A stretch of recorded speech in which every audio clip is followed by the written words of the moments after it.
Я приветствую вас, дорогие друзья, уважаемые гости и подписчики моего канала «Спартак Суббота». Как всегда, по средам. Психиатр, Спартак, приветствую вас. Здравствуйте, Александр, здравствуйте, аудитория. Знаете, хочется все-таки чего-то хорошего, да, и все-таки каким-то образом вот это вот май, вот это настроение весеннее, но политики и разного рода события нам не дают успокоиться и выдохнуть наоборот. Накал страстей растет, не сработало перемирие сегодня, об этом украинская сторона, которая его объявила с 6 числа, имеется в виду с 0 часов, режим тишины, в общем-то, и сказала, что нет. Первый вышел Стерненко, потом Сибига подтвердил. Я хотел бы, чтобы мы начали наш эфир с вот этого разбора. Многие высказались уже, и явно тут не только такая политическая, дипломатическая, а еще и психологическая уловка. Ну, смотрите, хронология. Россия говорит, 8-9 мы объявляем перемирие. Зеленский выходит, говорит, наши дроны могут полететь по параду, то есть поучаствовать в параде. Говорит это в Ереване. Потом Минобороны выходит, говорит, объявляем перемирие, если сорвете парад, тогда перелопатим центр Киева, то есть ударим по центру. Потом Зеленский говорит, режим тишины, мы с 0 часов. Мол, если готовы, то давайте. Судя по всему, не готовы, потому что в Кривом Рогу прилетело. Еще есть там, скажем так, вещи. Но опять-таки тут непонятно, как будет дальше. Все-таки надежда все равно есть, потому что многие обстрелы, они как бы не учитываются в это перемирие. Нам американцы подсказали. Они, знаете, как выразились, говорят, не слишком, в общем, в режиме допустимого. Не слишком. То есть это как бы не срыв перемирия по ситуации с Ираном. Есть надежда, что все-таки будет потише в эти праздничные дни, но кто кого? Одни говорят, что Зеленский хитрый, мудрый, другие говорят, смотрите, как Россия сыграла. А как вы смотрите на эту ситуацию с недоперемирием? Александр, мне нравится история с перемириями. Даже если пару дней люди не будут умирать, меня это радует, вне зависимости от причин. Просто в данном случае сам по себе элемент договора ориентирован не на то, чтобы перемирие случилось, а ориентирован на то, чтобы кто-то дал повод, то есть спровоцировал эскалацию. То есть я не вижу здесь реального желания на перемирие. Но вот смотрите, допустим, россияне говорят, давайте сделаем перемирие на 9 мая. Праздник же. Еще напомню, что в 2022 году Зеленский сам предлагал еще, до полномасштабного, предлагал там праздновать, 21 год праздновали. То есть мы все время праздновали 9 мая, а потом 9 мая перестало быть для нас праздником. Это удивительно на самом деле. Такое, знаете, лицемерие, абсолютное лицемерие связано с тем, что значимость праздника определяется отношением к тому, кто его празднует тоже. Вот русские празднуют тоже этот праздник, значит, это уже не праздник, значит, праздник уже плохой. Мы теперь уже празднуем там и Пасху в другое время, и все. То есть, знаете, меняется значимость событий по мере того, как представитель празднования к нам относится. Он Получается, в если, Ереване допустим, говорит, какая-то годовщина. В смысле, да, какая-то. какая-то ни хрена, извините, ничего себе. То есть это же сюрреализм. И понимаете, в чем дело? По такой логике, это я расплываюсь мыслями по древу, сегодня я такой, но я объясню логику, в итоге она станет понятна. Суть перемирия заключается в том, чтобы дать возможность своему оппоненту изъявить реальное желание для перспективы перемирия. Но обе стороны понимают, что этого не случится. И поскольку обе стороны это понимают, они знаете, говорят, вот смотри, ты меня сюда не бьешь, а я тебя не бью сюда. Хорошо, договорились. Но они уже знают, что будут удары. Они обмениваются ударами. Таким образом, это повод продолжать конфликт. Повод продолжать конфликт на земле, повод продолжать его в рамках обстрела чужой территории. В данном случае никто не заинтересован в этом перемирии. Но если его не объявить, поймите, Александр, если не пытаться договариваться, мир не поймет. Это просто такое, знаете, как... это как условие для продолжения войны. Нет, давайте, Периодически подождите, давайте договариваться. все-таки, я понимаю вашу логику, вы изъяснили, что вот это вот сам факт того, что вот эти танцы вокруг перемирия, это условия для продолжения войны, Да. вы объяснили эту логику. Однако, что значит мир не поймет? Да миру плевать. Плевать. Уитков и Кушнер так и не доехали. Никакие, собственно, простите, усилия не сработали. Начиная там с китайских пунктов мирного плана, помните, еще такой был? Начиная с вот этих всяких там формул мира, которые исходили от Зеленского. Фейково, но тем не менее. То есть мир не объединяется вокруг мира. Мир объединяется вокруг войны, вокруг противостояния. Более того, тут уже, ну вот, пример параллельный. Американцы, значит, уже заканчивают свою эпическую ярость официально. Выходит Рубио, и все, мы закончили, мы теперь не яростные. Закончили ярость, значит, и вот этот проект «Свобода», да, проект «Свобода». Трамп говорит, на паузе. Иран создал там какую-то, ну, в общем, организацию по проходу через Амурский пролив. Трамп говорит, на паузе. И вот как только на паузе, тут выходит Германия, говорит, мы отправляем поддержать проект «Свобода» свой тральщик. Южная Корея говорит, да, мы с вами. Вообще какой-то цирк, понимаете? Это как вот забить кому-то стрелку, а все согласились прийти, только если драки не будет, понимаете? То есть ее отменили, но все уже как бы, а мы бы были, а вот мы здесь, а вот мы отправляем то. Вот точно так же и с Украиной, понимаете? Да, как, то же самое. То есть никто не хочет, вы говорите, мир не поймет. Да миру все равно. Смотрите, под миром я подразумеваю не сторонних участников, а, смотрите, для Украины и для России мир – это Украина и Россия. В их понимании, ну, в понимании обычных людей. И если мы не будем, допустим, объявлять эти вот как бы условные перемирия, не будет аргументации для того, чтобы демонизировать соперника. Вот мы договорились с русскими, но они все равно ударили. Мы говорили с украинцами, потому что 9 мая победа над фашизмом, но они все равно ударили.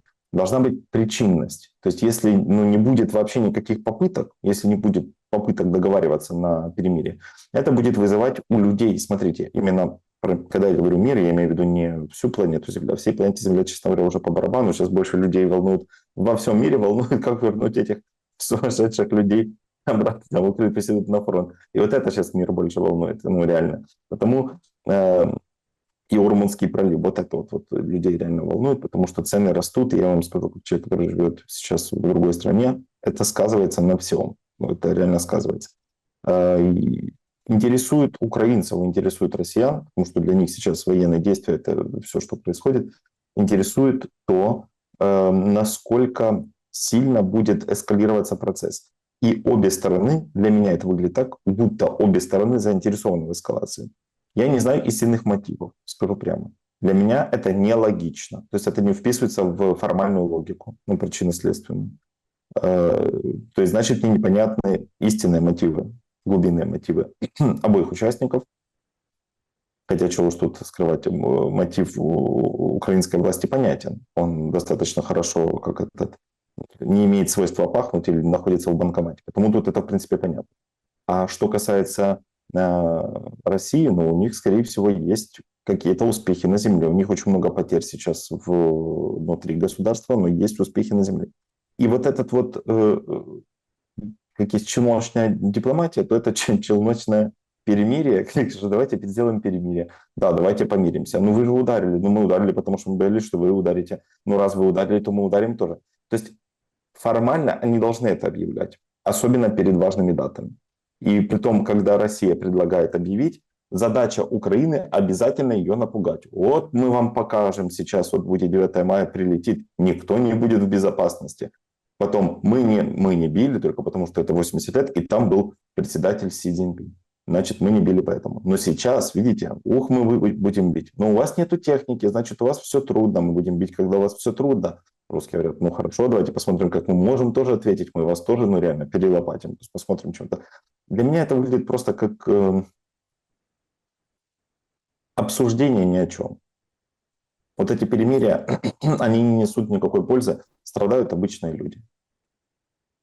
Ну, в любом случае, когда потише, уже хорошо, но я не могу понять природу вот этого парада. Вот смотрите, у нас есть Крымский мост, у нас есть Кремль-парад, это уже на уровне символа, да, даже марку напечатали, когда поразили Крымский мост, помните? Или там горящий Кремль в кабинете у Зеленского на, скажем так, на картине, да, вот это тоже очень, очень примечательно. Но откуда это берется? Вот выходит, ну, он так вскрывает очень интересную, как бы такую сторону этого перемирия, или вот этих, скажем так, моментов и танцев вокруг перемирия. Вот есть такой аналитик, военный Светан. Давайте послушаем. 9 мая Москва должна быть в дыму, как Туапсе. Затуапсерить ее надо вдоль и впоперек. Через Капотню, я уже говорил, Капотнинский нефтеперерабатывающий завод. Уже чем есть. Понятно, может быть, не быть баллистик, хотя возможность такая есть. Но почему, если немцы 100 лет назад Фау-2 сделали баллистику, ну что мешает сделать баллистику за 7 лет сидения в Киеве? Но уже 4 раза можно было сделать эти баллистические ракеты и накрыть ту же самую Капотню. Когда накрывать надо? 9 мая, либо накануне, для того, чтобы дымами накрыть Москву. Потому вот начало, по крайней мере, не очень, вернее так, начали хорошо, то есть дошли, там один беспилотник, тоже коллега какой-то добрался до Москвы, там 5-6 километров до Кремля, но надо было продолжать, а дальше начали за здравие, окончили за упокой. Смотрим, до 9 тут осталось 5 дней, потому даже меньше, так что сейчас будет понятно, куда эта власть вырулит, по крайней мере, там будет понятно, занесли им столько шекелей, сколько они просили, или не занесли, потому что одна хабадная площадка в Москве, с второй хабадной площадки в Киеве, до сих пор никак не могут оценить проведение 9 мая безоблачно этого парада. Оцените, пожалуйста, и вы, потому что одна площадка хабатная с другой, ну, то есть позиция Светана, она понятна, она такая везде по поводу всего, но надо обязательно ударить по Капотне, чтобы Москва была в дыму. Вот баллистика, 7 лет уже можно было, конечно, склепать эту баллистику. Так есть же уже, Зеленский вчера показывал, смотрите, какие ракеты «Фламинго» летят, они, правда, там не баллистические, но тем не менее. Короче, ну, вот такое ощущение, что ну вот ударить по Москве по параду или в день парада, это правильно. И это как вталдычивается людям на подкорку. Вталдычивается. Нет, ну, конечно, если брать то, что уже памятники все разорили, разрушили, солдат со Львова выкопали, перезахоронили, ну, то есть и хотели еще давайте обменяем на наших. Представляете, то есть выкопать солдат Великой Отечественной войны и говорит, давайте обменяем на русских живых, там украинских живых, а они пускай мертвых заберут. Откуда это берется, вот этот трэш, давайте бить по параду в честь события, в котором, ну, тоже же предки украинские участвовали? Дело в том, что цели защиты государства сместились в сторону причинения вреда. Это называется иллюзорная корреляция, когда мы пытаемся связать две вещи между собой не связанные. Например, мы можем связать победу в войне с причинением максимального вреда. В рамках оценки психических расстройств в антисоциальном поведении есть такая девиантная психология. Она изучает людей с девиантным поведением. Что такое девиантное поведение? Поведение, нарушающее нормы и законы. Вот люди, есть делинквентные просто законы, девиантные — это те, которые являются вот именно преступниками против человечества. И смещается фокус внимания. В рамках девиантной психологии изучается вот эта вот склонность к насилию, садизм. То есть защита государства превратилась исключительно в садистические тенденции. Обратите внимание, Александр, и вот зрители тоже задумайтесь, какое отношение причинение боли гражданам имеет к победе против агрессора. Каким гражданам? Ну, гражданам Российской Федерации. Угу. Ну, то есть, да, в принципе, да, какой смысл бить по Украине, по мирняку? Ну, то есть в этом нет никакой логики, это не имеет никакой связи с реальностью. То есть получается как? Идея заключается в следующем. Мы не можем победить на поле боя. Мы заставим страдать людей внутри государства, которые могут не иметь прямого отношения к этому, для того, чтобы они своим властям рассказали, как это плохо и как это неправильно. Так не изменит это ничего, и все это понимают. Следовательно, идея причинения вреда является ключевой. И в рамках диагностики девиантного поведения это называется садизм. То есть садизм, причем не инструментальная агрессия, например, защита своего государства. Я могу понять, там, Россия напала на Украину. То есть, ну, тут понятно. Причины мы уже много раз обсуждали, почему так случилось, кто кого спровоцировал, тоже ясно. Тут имеется в виду, что произошел факт нападения. Защита своего государства, своих территорий, там, своих убеждений может описаться с помощью инструментальной агрессии. Агрессия, которая направлена на реализацию защиты. Не просто причинение вреда, а на реализацию защиты. Но чем дальше, тем больше я вижу вот эти садистические наклонности. Давайте сделаем, чтобы они страдали. Давайте испортим им праздник. Вот это еще до этого не доходили. Давайте сделаем так, чтобы они не выступали под своим флагом. Давайте сделаем так, чтобы они вообще нигде не выступали. Какое это имеет отношение к реальной победе на поле боя? Исказились методы и цели.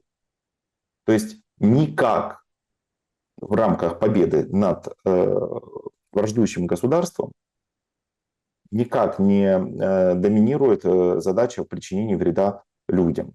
Но получается так, что сместились фокусы внимания в садизм. То есть для меня это становится больше уже войной человечества против человечества, а не государства против государства. И вот когда мы начинаем, как говорится, если человечество как организм начинает вести войну против себя, оно обречено на поражение.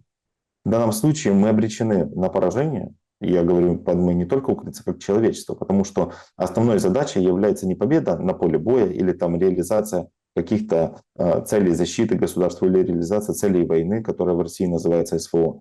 Хотя уже понятно, что это война, но просто называть войной нельзя.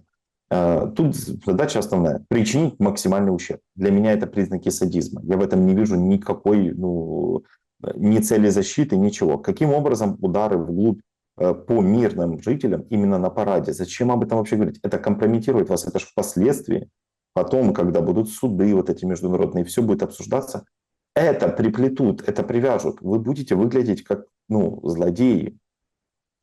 Ну, значит, не боятся никаких судов, и не будет, и не рассчитывают на них. Ну, а какие суды, простите? Александр, они могут не рассчитывать по двум причинам. Первая причина, что если уже будет суд, то уже не играет роли, будет он или не будет. Потому что все сядут плотно и не играют роли по какой статье, потому что все равно будет пожизненно, и это будут какие-то очень серьезные проблемы. Это первое. Второе, знают, что никогда не сядут, и действуют в соответствии с пропагандистскими целями. Я не люблю пропаганду никакую, ни положительную, ни отрицательную. Мне, в принципе, пропаганда, потому мне нравится смотреть и слушать разные источники. Одна, кстати, из причин, почему я слушал вас. Потому что мне хочется услышать разные мнения. Потому что у вас есть разные люди. У вас есть люди, которые ближе к Украине, ближе к России. Есть те, кто и то, и другое как бы не рассматривает, смотрит, геополитические вопросы оценивает. Я хочу понимать, что у меня есть источник разнородной информации. Вот источник разнородной информации дает мне потенциально, как обычному гражданину, который не знает всей сути, понять, кто прав, кто виноват, делая выводы, основываясь на той информации, которую получаю из многих источников. В данном случае мы понимаем, что нет никаких альтернативных источников информации, кроме просто цели садизма. То есть если целью, смотрите, как это, я объясню свою логику, она здесь немножко неформальная, но если целью использования баллистических ракет или любых других ракет является причинение просто дискомфорта на День Победы, то, мне кажется, перепутались цели защиты государства с нападением на человечество. Вот и все. Спартак, но тут же, понимаете, всегда вот это вот противоречие настолько закрутилось между там военными целями, экономическими целями. Ну вот опять-таки, вот вчерашний день очень показательный, да, там Чебоксары, да, где-то дроны полетели по домам, где-то там тоже 2 погибших. Но, простите, пожалуйста, то есть, если мы считаем, как вот в спорте, как счетом на табло, то это совершенно другая история. Потому что вчера Запорожье, жуткий удар по предприятию, да, там 12 погибших, то есть ужас, да, там раненые, погибшие, 5, там Краматорск, Одесса, то есть, понимаете, если так сборно посмотреть, ты понимаешь, что удар в совокупности, конечно, мощнее был по Украине, но тем не менее мы бьем собственно, по этим экономическим моментам. Приоритетнее что? Экономика или все-таки какие-то цели, или там мощь удара показать? Понимаете, там под предприятием, там по предприятиям, там Одесский порт. Понятно, что не показывают, туда нельзя посмотреть о последствиях, но тем не менее. И тут же вот там нефть льется, да, в Украине масло подсолнечное льется из таких же резервуаров, делает тоже вред, понимаете, и экологии, и вообще, и как бы убытки, и все остальное. И мы понимаем, что вот так, если мерить, а кто сильнее, а так долго может продолжаться, потому что потери где-то скрываются, где-то не договариваются. Вот в контексте вот этого противостояния экономического ущерба и вот такого какого-то военного ущерба, по-моему, заигрались да нельзя. Вот даже Притула рассуждает, говорит, Смотрите, если они сделают буферную зону в Сумской области, военную, буферная зона — это военное понятие. Да? Мы сделаем экономическую буферную зону на 1500 километров. Вот так берет и говорит. Повертаючись до роботи наших діпстрайків, цього року буде все яскраво, і я так бачу, що бажання Путіна зробити буферну зону там 15-20 кілометрів вздовж кордону з Україною зараз обернеться тим, що Україна зробить буферну зону для російської економіки на глибину 1500-2000 кілометрів. Тобто ми будемо випалювати їх з страшною силою. То есть дипстрайки становятся самоцелью войны. И все уже... Ну, вообще, конечно, меня это всегда веселило, когда Зеленский и вот это все ввели моду, там, boots on the ground, deep strike, вот эти все понятия англоязычные. Но они за этими модными словечками ведь, ну, как бы зашивают очень понятные вещи, что если полетит туда, будет ответ. Если ответ, то какой? Глубже, дальше. Украина простреливалась все 4 с лишним года. Всегда. То есть и дронами, и ракетами. А тут, смотрите, мы на 1500 километров продвинулись. Вот смотрите, какая у нас это будет. Мы будем уничтожать. Опять-таки, целеполагание в этом отсутствует. Получается самурай, да? Нет цели, есть только путь. Ну, в данном случае цель мне понятна, почему они это делают. И Притула тоже как бы косвенно озвучивает. Он говорит правду по поводу того, что это создаст серьезные проблемы для Российской Федерации, уже серьезные проблемы экологические, в том же коллапсе и так далее. Но я скажу так, что мне понятна логика, почему украинцы будут бить туда, потому что это создает экономическое напряжение. Потому что победить на поле боя тяжело. Единственный вариант сейчас — это реально побеждать в рамках предприятий. Дело в том, что у России их много, и они не так... Понимаете, когда их много, их все защитить очень сложно. Это не так просто, как кажется. И мощностей сейчас у Украины становится больше. Мало того, давайте обратим внимание, что сейчас в рамках антикриза нужно демонстрировать эти ракеты «Фламиндич», потому что сейчас плюнки Миндича очень сильно спровоцировали бурление, и нужно это компенсировать. Потому нужно смещать фокус внимания в эскалацию, то, что мы бьем глубоко. И то, что будут бить глубоко, будут создавать серьезные экономические проблемы, мне это понятно, почему механизм очевиден. Это та же модель взаимодействия, почему РФ била по энергосистеме.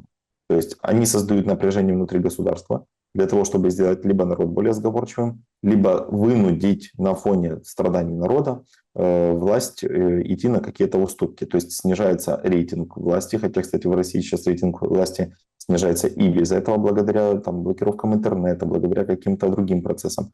Но идея мне понятна. То есть, смотрите, я понимаю, о чем там говорил вот этот вот престарелый молодой человек на первом видео, и о чем говорит Притула. Логика в этом есть. То есть военная логика мне понятна. У них не стоит задача победить, у них стоит задача причинить максимальный ущерб. Это как раз в психиатрии есть такая черта, она называется озлобленность. Тенденция человека причинять больше ущерб ради самого ущерба. Не ради достижения цели. Тут именно исключительно форма садизма. И для меня все вот эти действия, которые провоцируют сейчас и Украина, и Россия, они больше про драку, а не про решение проблемы. Потому что я, честно говоря, не вижу конца этому. Мы с вами, помните, как-то вот буквально, может, несколько назад эфиров с вами обсуждали то, что должен быть там конец войны к концу осени, и потому что и выборы там. Я не вижу этого, это почти невозможно. Вот я в этом плане не согласен с многими экспертами. Говорят, будет конец войны. Да не вижу я конца войны. С чего он вдруг должен наступить? То есть я не наблюдаю этих положительных перемен. То есть ничто на это не указывает. Следовательно, мы можем предположить, что если не рассматривается потенциальный конец, то нужно продолжать разрушать структуру, и инфраструктуру, и энергетическую структуру, экономическую структуру обеих государств. И вопрос, который вы любите задавать, а где здесь про людей? То есть, что касается людей. Что думают себе власти Российской Федерации по поводу людей? Что думают украинские власти по поводу людей? Ну, тут под вопросом. Я думаю, разная модель восприятия человеческого ресурса и у россиян, и у украинцев. Причем, если, допустим, россиян еще силой никто не мобилизует, не принуждает и не делает их коллегами бесплатно, как это делается у нас, да еще и деньги, потому что то у нас, например, ресурс человеческий сильно меньше, сильно страдает. Это нужно понимать. И у нас, как любят тоже говорить, пока толстый похудеет, худой сдохнет. И в данном случае Украина это не тот, кто толстый. Ну, это безусловно так, однако, знаете, вот на фоне вот этого перемирия, которое сорвали, причем там и россияне обвиняют Украину, что там Запорожская АЭС тоже подверглась обстрелу, Дружковка там подверглась обстрелу, по Сумам прилетела в детский сад, там эпические кадры показывают, жертвы там уточняются, ну, как-то непонятно, да, там повторный обстрел, все, в общем, носятся, бегут, но тут же возникает другой момент. Вот опять-таки эти жертвы это ровно для того, чтобы кому-то что-то показать. О том, какой враг коварный или как с ним невозможно договориться. С этой логикой, конечно, я соглашусь, то, с чего вы начали сегодняшний наш разговор. Однако тут есть другой момент. Ну как-то же нужно приходить к чему-то общему.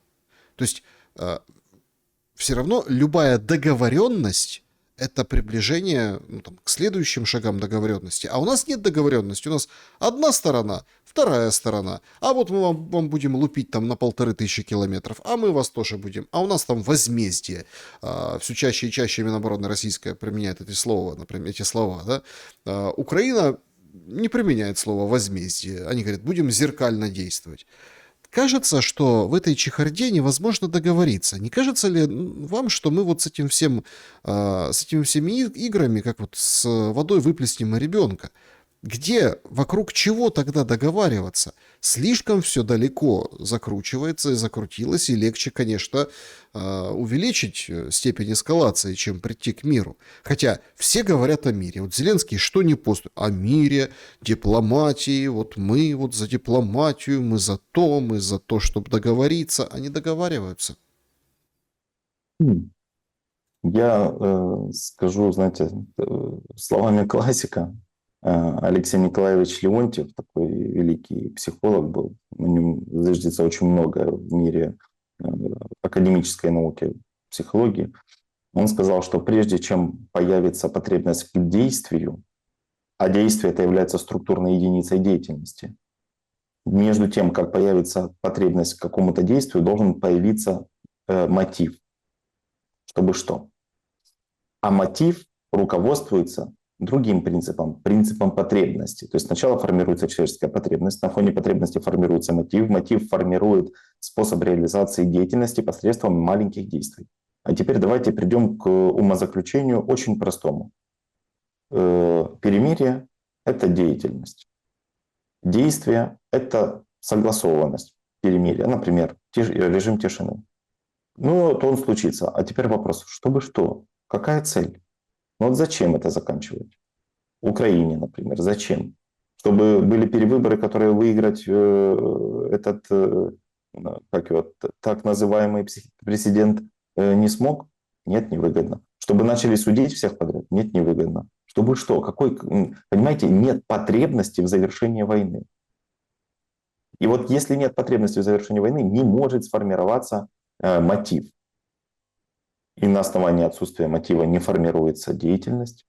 И вот эти маленькие действия, маленькие шажки на пути к реализации этого. Еще, кстати, Лев Выгодский очень хорошо это описывал, как структурная единица деятельности, то есть действия, влияет на потребности человека и на мотивацию. Нет никакой мотивации, Александр, зрители, вы слышите, нет мотивации украинским властям заканчивать войну, потому что это закат украинских властей, тех, которые сейчас при власти, и приход новых. И непонятно, конечно, будут они лучше или нет, потому что у нас есть тенденция выбирать с каждым разом все хуже и хуже. Даже как будто бы не учимся ни на чем. И вот получается какая дилемма. Для того, чтобы было перемирие, вот вы говорите, какой смысл продолжать данное.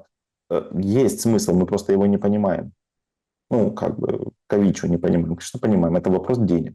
Вопрос просто денег, легитимности и существования. Потому что продолжение войны — это единственная причина, по которой власть еще существует, деньги воруются, и они не мертвы, потому что если это все закончится, есть большая вероятность, что они перестанут существовать как ну, носители сознания, они просто умрут. Их или кто-то убьет, или что-то с ними случится. То есть они это понимают.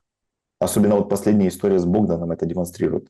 Маленькая критика важного человека, причем не серьезная, а маленькая критика важного человека приводит к серьезной панике. К такой панике, что они вынуждены вводить санкции, причем жесткие санкции на 10 лет, в отличие от Миндича, напомню, на которого ввели на 3 года, и непонятно на какой паспорт, там по ошибке, еще что-то ввели санкции, а тут на 10 лет. Потому, а так как украинское население превратилось в абсолютное, ну, чисто просто верующее в подавляющем большинстве своем быдло, не слышащее никакие аргументы, очень сложно договариваться с народом. Значит, нужно идти через другое.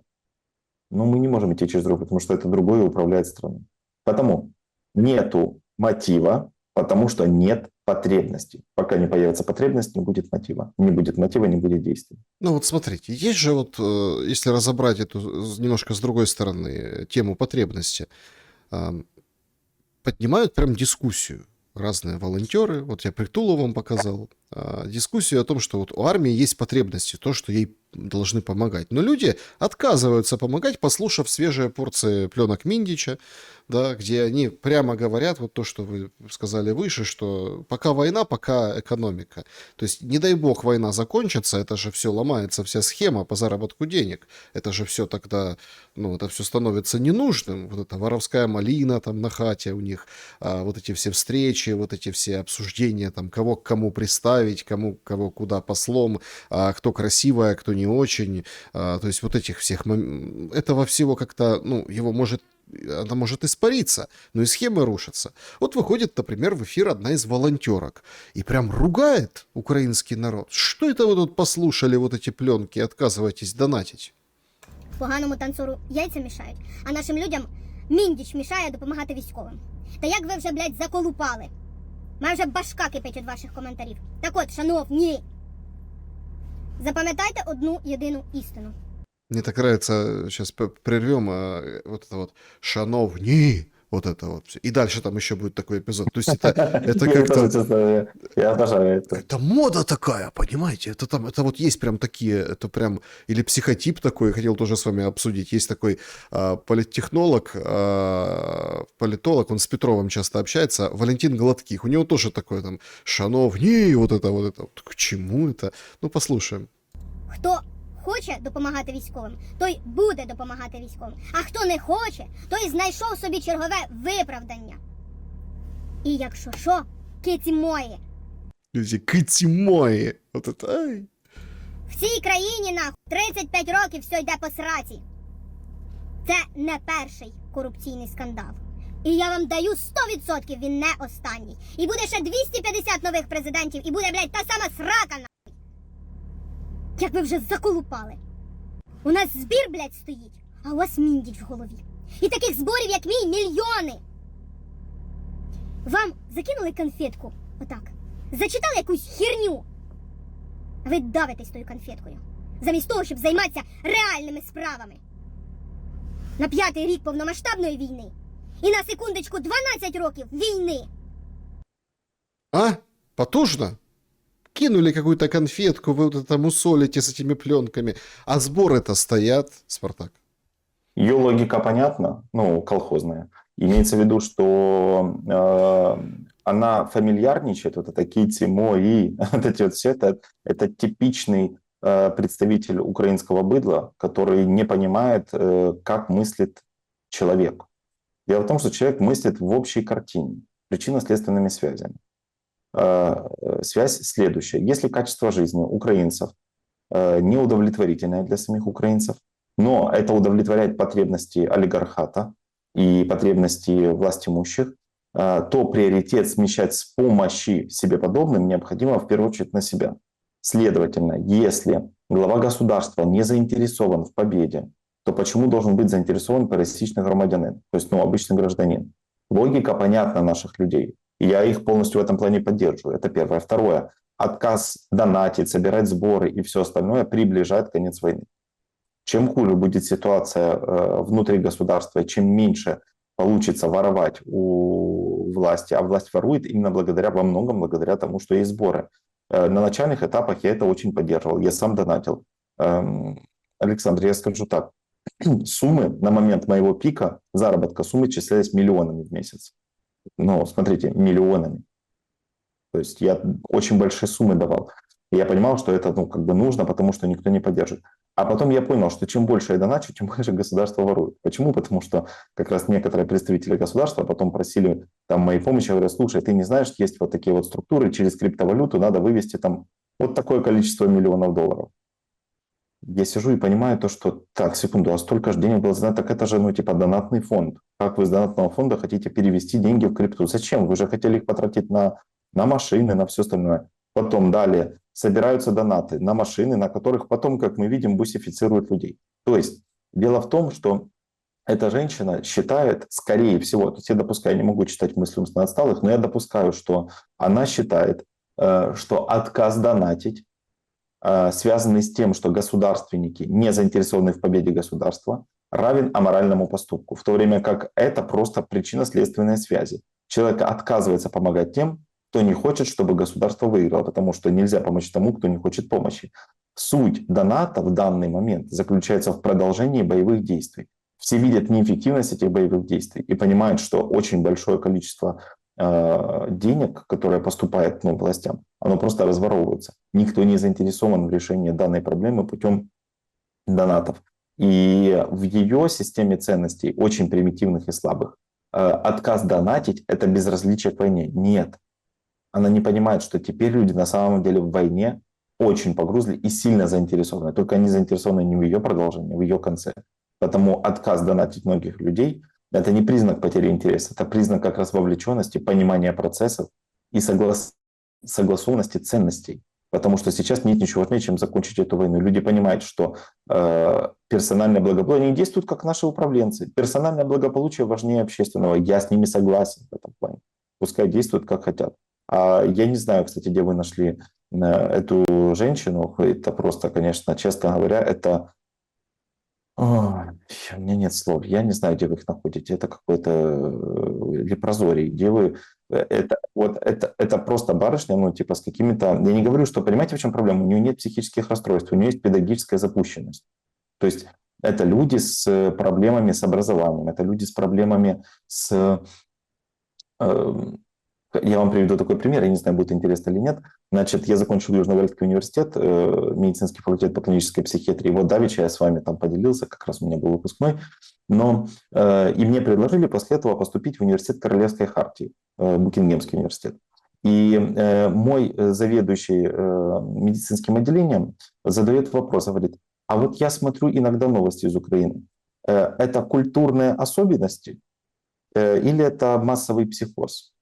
И вот как мне ему ответить? Понимаете, если я скажу массовый психоз, я дискредитирую нацию. Если я скажу, что культурные особенности, дискредитирую нацию путем оценки культурных особенностей. И понимаете, он мне дает выбор без выбора. Подождите, стойте. Вы же все-таки общаетесь не с просто представителем за границей, за рубежом, чтобы бояться. Вы же на профессиональные темы общаетесь. Да, конечно. Массовый психоз – это профессиональный ваш термин, поэтому да, нужно... как дать этому оценку, как профессионалам нужно поговорить. То есть, если это массовый психоз, то это массовый психоз. Да, но дело в том, что массовый психоз подразумевает снятие ответственности, как будто бы человек не руководствуется какими-то логическими или псевдологическими принципами. А в данном случае у людей есть, видите, у этой женщины хоть и плохая, но речь имеется. Например, у нее хоть и иррациональные, но конструкты присутствуют. Она способна использовать социальные обороты. Кейти Мойи, например, она имеет экспрессивность в речи, чего нет часто у людей с шизофренией, потому что у шизофреника уплощенный эффект. То есть сказать, что она шизофреник, нельзя, потому мы видим здесь именно педагогическую запущенность. И тогда возникает вопрос, неужели все люди, которые заинтересованы в поддержании войны, имеют реально низкий уровень интеллекта, педагогическую запущенность и проблемы с образованием? Смотрите, тут тоже такой момент есть. По-моему, сейчас такой период, когда коса нашла на камень в определенном месте. Я сейчас беру, смотрите, не вот этот ужасный, мы много раз обсуждали срез ТЦК, издевательство. Вот разные же новости идут, вот только за последние сутки, по поводу ТЦК. Например, какой-то ветеран Представляете, третий штурмовой. Представляете, его, бедного инвалида, там, прошедшего бои в третьей штурмовой, как бы ария светлого человека, главного патриота. Его тоже как бы побили ТЦК, в общем, поиздевались, потрепали, ну, в общем, даже таких людей. Но меня больше интересует вот этот момент. Одесса. Сегодня, значит, это прям что-то. Значит, люди, ТЦК паковали скутериста. Люди собрались и начали его отбивать. Вот это вот тянет полураздетый свой скутер, пытаясь уехать. А вот этот мужчина в пиджачке, он тоже вместе с другими людьми остановился и там попытался, и ему прям вот струей газа в лицо. Это оказался никто иной, как владелец популярных в Одессе ночных клубов. Итака и Палладиум, Валерий Твердовский. То есть, смотрите, как вот мы к чему пришли. То есть, это не просто какие-то женщины, да, это не просто там какие-то люди где-то, а уже вот представить те, которые, ну, 100%, и донатили, и завязаны, и подвязаны с местной властью, и не с местной, и со всеми. Они получают уже струей газа в лицо. То есть, понятно, мало кто его знает там в лицо, наверное, да, но когда вот уже это как бы, ну, тошнотворная, да, вот эта масса подходит уже к горлу, а там дальше голова, ну, то есть выше еще, но это уже вот оно. Понимаете, ну что-то с этим нужно делать, а никто ничего не делает.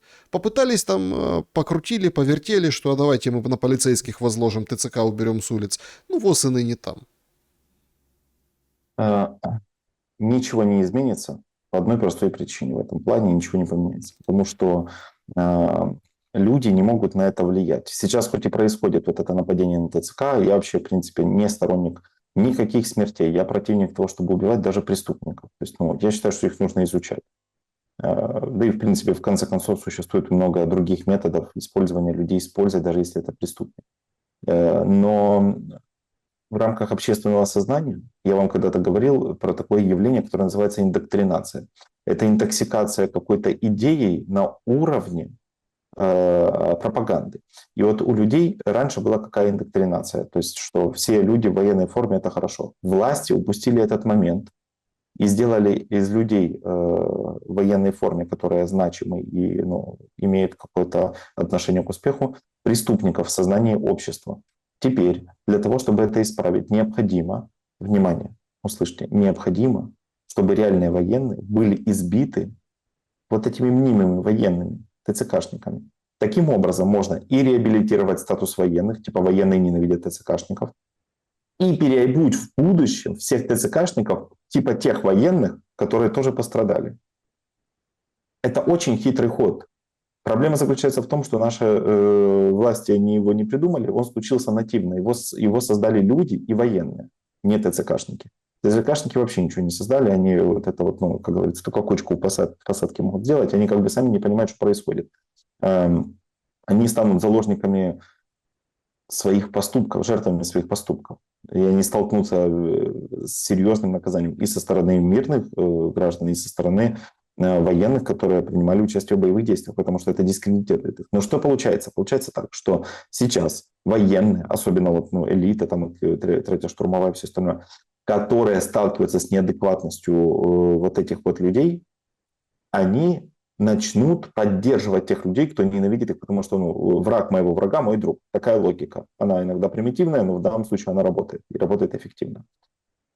Получается так, что теперь военные, которые будут наблюдать действия ТЦК, будут крепко мстить этим ТЦКшникам, и создастся новый, как это говорится, прошарок людей, будет новая прослойка людей, которая будет пытаться стремиться к дифференцированию, разделению. Реальный военный и ТЦКшник. И это немножко разрядит обстановку. Но проблема заключается в том, что не решит проблему окончательно, потому что людей нужно мобилизовывать в силу проблем с ресурсом. Мы сейчас видим, как проходят некоторые дела. Вот мне попадаются в сети интересные видео по поводу того, как проходят дела по неадекватной мобилизации ТЦКшников, где одного из заведующих этим направлением, его опрашивают, но там сидит чистый ВД-дегенерат, умственно какой-то неполноценный, и рассказывает о том, что так он же, типа, он был в каком-то там резерве резерва. Он говорит, так он забронированный. Не может. Он говорит, ну, был в резерве резерва. Потом говорит, как вы мобилизировали человека с умственной отсталостью? Я говорю, ну, если он водит машину, значит, и гайки может крутить. То есть, понимаете, и я наблюдаю это, и я вижу, что этих людей начинает потихонечку догонять, ну, их догоняют последствия. Вот это вот чудовище, которое это говорило, уже удалило все социальные сети. Переехало с той квартиры, где было, потому что люди сказали, а я знаю, где он живет. А он как бы, ну, уже имеет серьезные последствия, и последствия будут дальше только хуже. Потому посмотрим, чем это закончится. Сейчас вот эти конфликты, которые мы наблюдаем по отношению к реальным военным, не вот этим вот военным, типа, скажем, реальным военным, они начинают уже, ну, переходить грани. Теперь сотрудники ТЦК сильно начнут сепарироваться от военных, и мы будем это дифференцировать. И будем Так смотрите, тут проблема в том, что и военные тоже вот разные. Вот, например, есть один военный, который хочет, потому что он военный, потому что ему так надо, нарушать правила дорожного движения, чтобы полиция к нему не домахивалась. Вот давайте посмотрим. Давайте. Я не розумію по сьогоднішній день, навіщо зайобувати військових. Ну, от чесно. А що таке заєбування? То есть ветеран, глава ветеранского корпуса Ян Клишаев. Ян Клишаев. Не замахивайте военных, говорит. А что, подождите, а как военных замахивают? Ну, рассказывают. Ну, інколи, знаєш, коли я роблю якісь певні робочі моменти, коли мені треба літати по місту, це так називається, ну, порушувати, так? Ну, по-іншому, да ніяк. Ну, ми живемо в Києві, правда, місто, блін, велике. А розкажи, в якому Да. випадку тобі треба літати? Ну, от тоді, коли навіть за ці брудні номера, Так. да, ну це, я ж тоді питаю, скажу, чоловіки, вам немає чим зайнятися чи що? А вони що? Ну, починається, там, кожен п'ятий їздить на лівих там номерах, на грязних номерах, якусь єресь не починає розказувати. Я кажу, так я військовий. А де ваш військовий квиток? Я кажу, в частині. Як ми маємо повірити, що ви військовий? Я кажу, тобі, блядь, протез показати, чи як? Ну, то я тобі пояснюю, що я військовий, ти що, мене не чуєш? Не слышишь, я военный. А военный билет? Так в части, так а чего? Я, ну, номера грязные, ну ничего. Ну, вот там люди. То есть, так я военный, понимаете? Я же военный.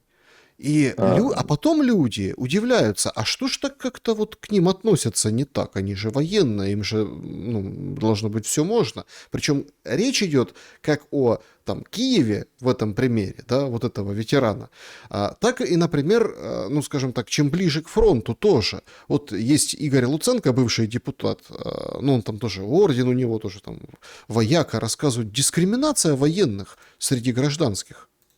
Крім того, що треба зауважити, по-перше, існує дискримінація військових, тобто частина тих, хто здає житло, взагалі кажуть, ми військовим не даємо. Ну, то собі, якщо б сказали, припустимо, там, ми євреям не здаємо. Ну, це була б стаття. А от військових у нас можна ображати таким чином, дискримінувати економічно і за родом професії, за заняттям, і нічого нікому за це не буде. То есть мы евреям не сдаем, приводит в пример Игорь Луценко, и военным это была бы статья, а военным не сдаем жилье или что-то еще. Ну, вот, представляете, какая дискриминация. Поэтому в этой среде тоже все не так однородно. Неоднородно. Более того, вот этот молодой человек, который является военным, допускает ошибку в рамках формальной логики. Я понимаю, что я уже всех достал со своей логикой, со своим рационализмом, но смотрите, какой у него аргумент. Ему можно нарушать правила дорожного движения, и нет необходимости доказывать, что он является военным. А признак, по которому он имеет право нарушать дорожное движение, связан именно с тем, что он военный. Значит, его основной аргумент, какая у него посылка? Я являюсь военным. Это первая посылка. Вторая посылка. Военным необходимо ездить по большому городу, потому что Киев – это велике місто. И нужно ездить быстро, потому что нужно выполнять какие-то там распоряджения. Третья посылка. Если я военный, то необходимым условием для того, чтобы получать эти бонусы, является то, что я военный. То есть, собственно говоря, тут замыкается сама на себе аргументация. Ну, то есть, знаете, аргумент является самодополненным. Это как, типа, допустим, вот эта книжка является истиной, потому что так написано в этой книжке. Конституция рабочая, потому что написано, что Конституция должна работать. И так далее. И последний аргумент, который является не достаточным, а необходимым. То есть два условия. Достаточное – это когда при достаточном условии что-то может произойти. Необходимое – это когда без этого произойти не может. Значит, наличие ампутированной части тела определяет статус военного. То есть мне что, тебе показать протез? Ну, это и правда, это твоя аргументация, то есть, ну, это лучшее, что ты смог придумать, то есть по признаку отсутствия какой-то части тела ты являешься базово военным, ну, или там потому, что у тебя просто какая-то хорошая стрижка там, или татуировки на шее, это, ну, не определяет тебя как военного. Дело в том, что люди теперь считают, что вместо того, чтобы возить с собой распоряджение, тебе необходимо достаточно иметь просто ампутированную часть тела. Хорошо, какая часть тела тогда должна быть ампутирована? Палец считается или нет? Или рука должна быть? А если ты правша, правая или левая? То есть, понимаете, тут начинается уже вот эта вот демагогия по поводу того, какая значимость военного среди гражданских по мере его уровня страданий. Мы определяем по уровню страданий значимость и права человека. Так быть не может. Мы все должны быть равны. По сути, демократия предусматривает это. Но мы понимаем то, что на основании того, что многие люди поддерживают тезис этого военного, демократии у нас нет, никто к ней не стремится. За что тогда борются люди? Ну, вот у людей спросили насчет Зеленского. Да? Угу. Это много таких опросов есть, и все выходят и говорят то, что должно. И вот тут такой эпизод произошел, когда девушки отвечают по поводу, там, вот Зеленский, говорят, там, надо его поддерживать, не надо. А тут прервал ответ. Причем, кстати, молодой парень. Все же как говорят, вот у нас молодежь, там они все за Зеленского, ничего не понимают. У нас произошел какой-то очень интересный сдвиг. У нас люди, которые еще помнят Советский Союз, которые жили при Советском Союзе, люди, старики, они говорят, плохая мобилизация. Собственно, молодежь как-то немножко включает голову и говорит, ребята, что-то не то происходит, давайте посмотрим. Президент робить і все найкраще для нашої країни. І поки війна, я маю підтримувати свого президента. Як керівник він може робити? Володимир Зеленський? Так. Так це ж той, який не дотримується Конституції, нічого взагалі, який там нам на Бачите? вуха розказав. Який Важко підтримує. Я вам так скажу, для розумних. Лоуренс Брід, такий вчений, да? Ну він зараз ще живий. 12 признаків фашизму. Почитайте, скільки в Україні підпадає. Ну, то есть, вроде как подошел на приколе, но как бы высказался достаточно серьезно. Крепко. Да, то есть, ну, и в его словах рационального больше, чем в словах этих теток, которые, ну, я не знаю, я вижу, что они еще не в достаточном возрасте, чтобы их детей мобилизировали. Возможно, у них нет в данный момент отношений, или те, кто там имеет эти отношения, эти мужчины уже выехали, но суть в том, что мужчина сказал правду, и женщины, судя по выражению их лица, согласны. Понимаете, в чем дело? Они рады, что он высказался. По их лицам видно, ну, слава богу, это сказал, хоть він сяде в тюрьму, а не я. Знаете, то есть, типа, был классный, жаль пацана, классный был, конечно, но спасибо, что за нас сказал. Фух, ну, я уже, говорит, и не знала, как выкручиваться. Уже начала городить такую чушь, типа там и Зеленский молодец, и, конечно, правильно, мужик спас просто. Мне кажется, они после этого с ним как бы там отношения какие-то завяжут. Ну, достойное решение. Понимаете, в чем дело? Даже если бы он был неправ, то возможность высказывать свою точку зрения – это базовое право человека. Потому что сейчас, как вы видите, как вы знаете лично, санкции выписываются людям просто по признаку несогласия или критикой с действующей власти. Где такое было видано вообще? Я с таким сталкиваюсь только в нашем государстве. Ну, то есть в России инагента не дают просто за высказывание. То есть там надо немножко как бы больше накосячить. Хотя, в принципе, что там, что у нас, мы в этом плане очень похожи. Ну, то есть у нас и там нет абсолютно никакой демократии, но меня меньше интересуют другие государства. Ну, смотрите, я как и под санкциями украинскими, как иноагент скажу, что, ну, в общем, мы один народ в этом смысле. У вас все есть, вы собрали прям... Понимаете, тут же тоже такой момент. Вот так санкции, Богдана вспоминали. Железняк сегодня опубликовал очень интересную историю. Значит, вот, мол, депутаты, они там ничего от них не зависит и так далее. А они на вот этих сходняках и контактах как бы договаривались, что Зеленский против украинских граждан, ну, прекратит вводить санкции. Ну, и они, в общем-то, да, будут голосовать. Но, судя по всему, Зеленский кинул, потому что, например, там Мосейчук вчера давал в эфире, что у него есть инсайт, что будут еще больше санкций вводиться против разных людей.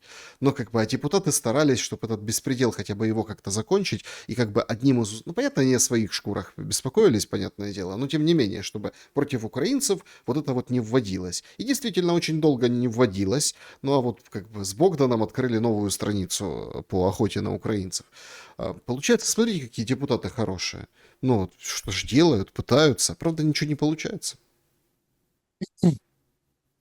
Это необходимо для того, чтобы создать видимость активности, чтобы хоть как-то оправдать эти поступки.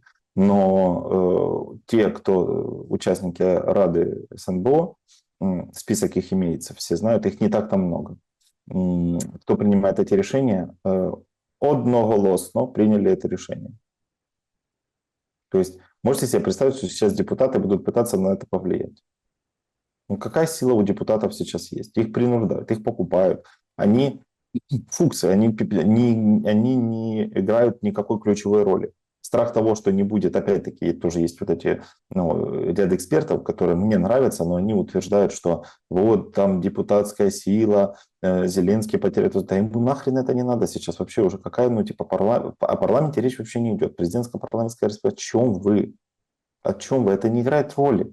Это все потеряло какой-то смысл. Они могут в одностороннем порядке принимать любые решения, люди будут это есть. Все, воля людей подавлена.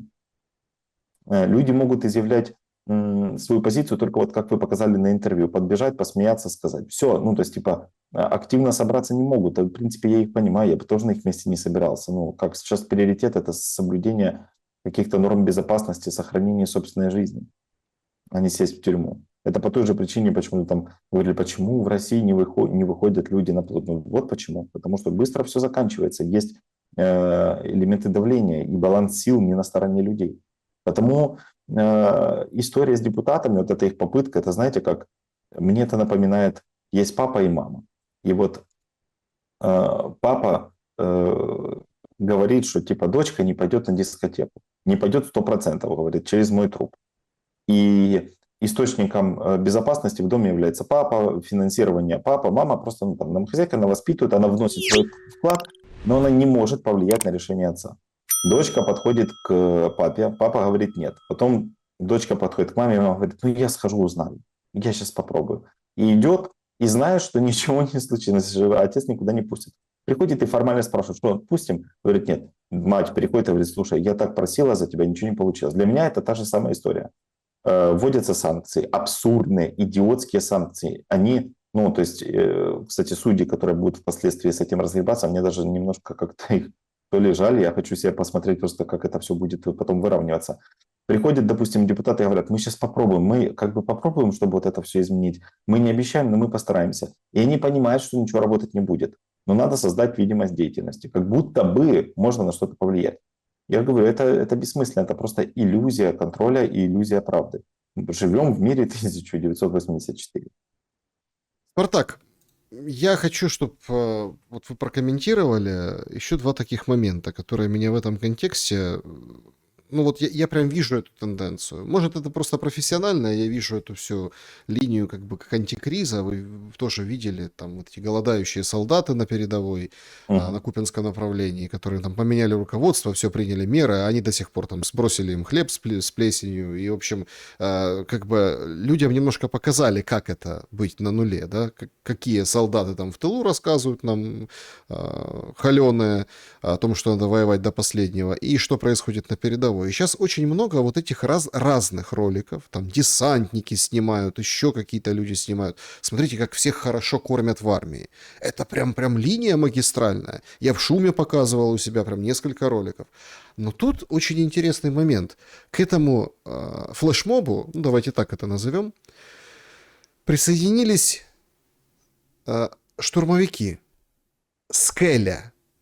То есть сейчас, чтобы все понимали, вот это вот ТЦКшники хватают, ловят, бьют, избивают или угрожают, или вымогают деньги с угрозами, что мы тебя в Скелю отправим. Ну, типа те, которые там в штурма, вот туда.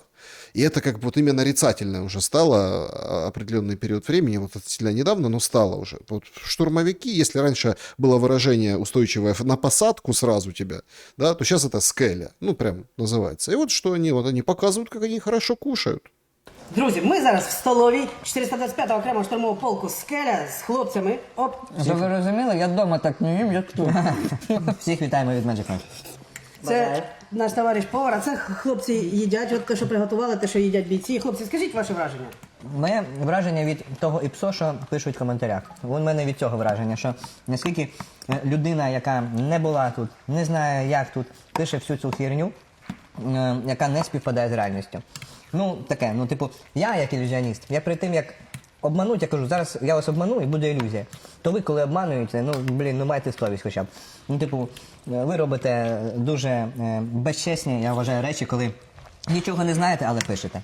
Ну, типу, це називається фантазьори. Ніяк інакше. Це цензурою, я ще не кажу. Вони просто ще не коштували їжу, їм треба приїхати і поїсти. Бо зла людина – це голодна людина. Смотрите, какие все сытые, довольные. Там, этот иллюзионист, ну, фокусник, да, все такие, как им хорошо, у них хороший, вот тут повар, посадили, какая классная компания, прям хочется присоединиться с ними, пообедать. Слушайте, ну едой еще в армию как-то не заманивали, там зарплаты подняли им, тем, кто на переднем крае, вроде как подняли, да, пока мы не видели, что кто их получил, но объявили, и кормят хорошо. Получается очень интересная история. Ну, смотри как. Служи, иди, и деньги будешь получать, и еда будет. И вот таким макаром, собственно, отбиваются вот такие ужасные случаи. Что скажете по поводу этой тенденции? Ну, во-первых, скажу хорошо, что никто не заикнулся о том, что нет сортира в армии, а то пришлось бы нам смотреть другие видео. Это первый вариант. Нет, смотрите, вот Николай себе ходит нормально в сортир. Да, я хожу, смотрите, приходите к нам в штурмовики. Вот и Леонид может тоже ходить в туалет. Смотрите, вот сидит сейчас. Ну, я хочу сказать, что по поводу того, не заманивали едой, да ну ладно. Сколько там обещали? Вы можете купить себе 1500 бургеров, если вы пойдете на год служить в армии. Не помните этот? Сколько суши можно было заказать? Едой заманивали всегда. Ну, то есть как бы для быдла это ж, ну, как бы ежа. Это все, что необходимо. Но и с другой стороны, я понимаю, потому что базовая потребность, основные базовые физиологические потребности в еде, сне, там, комфорте и всем остальном, они, естественно, должны соблюдаться. Смотрите, давайте так вот, ну, буду откровенен. Я считаю, что не везде, не во всех подразделениях, вот, допустим, в этой скеле, я не знаю, что это такое, но, допустим, в этой скеле нет никакой проблемы с едой, есть у них еда. Ну, то есть, типа, вот они это показывают, потому что для них это и правда может звучать абсурдом, потому что, знаете, вот там говорят, вот где-то там нету какого-то снаряжения. Они говорят, да у нас есть снаряжение, ну, типа, с чего вы вдруг взяли, зачем вы демонизируете? И вот они как бы демонстрируют, а есть у нас еда, типа, у нас всего остального нет, как бы, но еда есть, вот кушаем, нормально. Просто это не является все равно основным фактором, влияющим на мотивацию человека идти воевать, понимаете? От того, что у вас там есть еда, это не меняет ситуацию. А они, видимо, не совсем это понимают, но они хотя бы снимают вот этот вот элемент, который компрометирует армию, что у них даже еды нет. То есть, ну, типа, я допускаю, что в подразделениях с едой во многих, может, и есть проблемы, но в подавляющем большинстве все там в порядке, есть, допустим, еда. А вот на тренировочных центрах нету. Вот у меня товарищ, которого силой мобилизировали, он рассказывал, что они ели мясо с туш, маркированных 1977 годом. О, боже.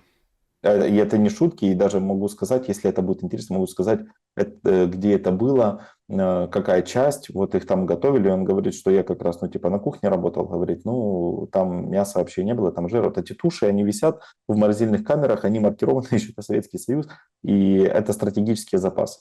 То есть, понимаете,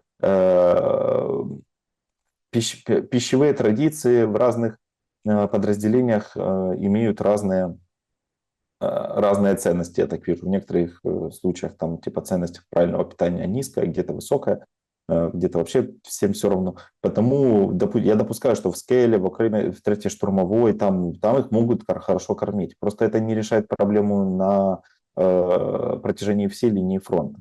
Вот в чем проблема. то, что люди увидят вот это и подумают, ну, хорошо, если у Скелли есть деньги, это знаете, как типа Украина бедно живет, и Миндич говорит, в смысле бедно Ну живет? да, как же, Смотрите, Миндич. ну, Бентли, что вы говорите такое? Вот все есть. И все такие, фух, ну ладно, в Украине все в порядке. Понимаете, вот как это работает? Мы не можем экстраполировать опыт одной группы на все военные подразделения. Потому что есть военные подразделения, в которых служат мои товарищи, которые говорят, что у нас сильно не хватает, ну, типа, даже продовольствия. Что делать тогда? Я что им должен сказать? Слушайте, ну вот пацаны в Скеле едят. Они такие, ну ладно, ну фух, если пацаны в Скеле едят, то в принципе нормально. Ну да. Поэтому сверхобобщение и генерализация часто используется в рамках индоктринации для того, чтобы гадить людям в головы. Будьте более рациональны и подвергайте сомнению любую, скажем так, информацию. Даже ту информацию, которую вы получаете от нас, перепроверьте ее. Просто дело в том, что, как правило, подсанкционным спикерам уже как бы врать не о чем. Знаете, тут уже хочется просто больше говорить правды, потому с меньшей долей вероятности вы столкнетесь с ложью, потому что им нечего защищаться уже. Они просто уже как бы просто говорят то, что хотят. Они себе уже могут это позволить. Это одна из причин, Александр, почему я говорю, что пытайтесь смотреть разный контент, разную информацию, подвергайте критике любую информацию, перепроверяйте. Потому что... И всегда задавайтесь вопросом, кому это выгодно. Просто кому выгодна эта информация. Да, друзья, всем большое спасибо, что побывали в нашем сегодняшнем эфире. Спартак, спасибо за время и мысли. Спасибо, Александр, спасибо аудитории. Друзья, берегите себя, всем добра и света.